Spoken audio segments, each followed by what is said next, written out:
আমরা আল্লাহর কাছে শুকরিয়া জানাচ্ছি যে আল্লাহ তাআলা জনগণের সামনে যারা ভোট ডাকাত তাদেরকে উন্মোচন করতে আমরা সক্ষম হয়েছি। বাংলাদেশে ওরা শুধু ভোট চুরি করে নাই, ডাকাতি করেছে। আমাদের সুস্পষ্ট অনেকগুলো দাবি রয়েছে। আজকে নির্বাচনের পরে 11 দলীয় যে ঐক্য রয়েছে, আমরা জনগণের সামনে উপস্থিত হয়েছি।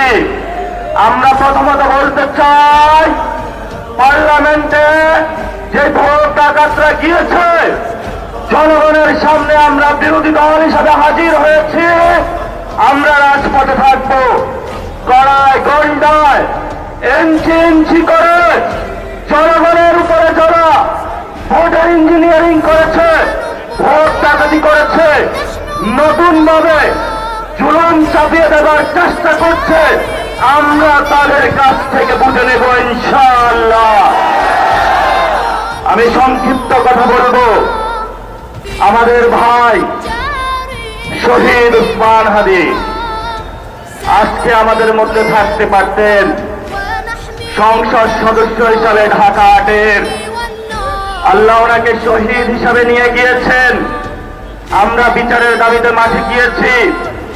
আজকেই যেহেতু বিরোধী দলীয় যাত্রা হচ্ছে এই বায়তুল মুকাররম থেকে, আমি সরকারের কাছে আহ্বান জানাবো, দেশের কাছে আহ্বান জানাবো, প্রশাসনের কাছে আহ্বান জানাবো, আপনারা দ্রুত গতিতে শহীদ উসমান হাদি ভাইয়ের হত্যাকাণ্ডের বিচার যাতে হয় সেই উদ্যোগ নিন।